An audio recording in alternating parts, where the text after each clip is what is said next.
All right, let me tell you a story. And like a lot of really good stories, this one starts with a song and a journey. So picture this. There's a little village right at the top of a long, rolling hill. And in that village lived a young girl. And her days? Well, they had a very simple and very happy rhythm to them. And as she'd make her way down that hill, she'd sing this little song. You can just imagine it, can't you? It was the kind of song that was just full of sunshine. It was a long walk, but she never seemed to mind. Every single morning, she'd grab a clay pot for each hand and head out with the sun, making her way down to the river far, far below. And that song of hers, it was always there. She sang on the way down, and she sang on the way back up. She was just a happy person. But see, here's the thing. While the girl was so full of joy, one of her companions on this daily trip, well, it wasn't happy at all. Its whole world really was focused on one single nagging flaw. What happened was, one day, she noticed that one of her clay pots had this little crack in it, and it was leaking water. But being the kind of person she was, she didn't really make a big deal out of it. She just saw it, accepted it, and kept on with her day. But for the pot, it was a huge deal.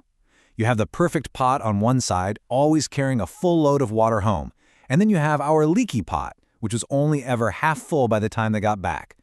Every single step up that hill was just another drip, another drop. And this went on for a long time, for months actually. With every single trip, the leaky pot just felt sadder and more ashamed. It felt like it was failing at the one thing it was made to do. Eventually, all that sadness sort of turned into a song. The pot started singing its own tune, a really quiet, sad little song that was the total opposite of the girl's. And its song was just heartbreaking. It was all about being leaky, being weak, and this constant fear that the girl, as kind as she was, would eventually just trade it in for a pot that was stronger, one that didn't have any flaws. So then one day, the girl was just listening, really paying attention, and she heard it. She heard the pot singing its sad little song, and it just stopped her in her tracks. She gently set both pots down on the path, and she looked right at the leaky one, and she asked it, "Pot, what could possibly be wrong? Why are you singing so sadly?" And at that point, the pot just let it all out. "I'm broken," it said. "You should just throw me out and get a new one without a crack, one that doesn't leak. I know I'm useless."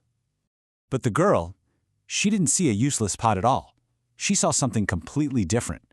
She saw a secret that had been growing right there on the path this whole time. And she just smiled, this really gentle, warm smile. "Silly pot," she said. "Is that what you think? Listen, on our way back up today, I just want you to pay attention." That was it. Her whole request was, look at the path up the hill and tell me what you see. And so the pot looked, and what it saw was amazing. On the side of the perfect pot, there was nothing, just some short, prickly grass. But on its side, the leaky pot side, it was like a whole blanket of wildflowers, just a quilt of all these different gently bobbing colors. You could smell them too. The wind just carried this honey-sweet scent all through the air. It was beautiful. The pot was, of course, totally confused, but the girl was about to explain everything. It turned out that what the pot saw as its biggest flaw was actually the reason for all this beauty.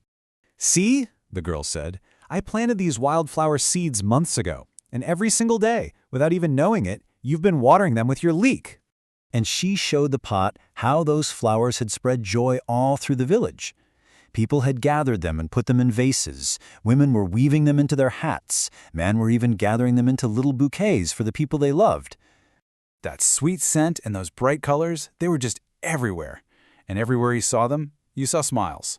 And finally, for the first time in a long, long time, the leaky pot smiled too. And from that day on, a new voice joined the girl's happy song. The pot sang right along with her, not sadly anymore, but in perfect harmony. The pot may have been broken, sure, but that didn't mean it was useless, not at all.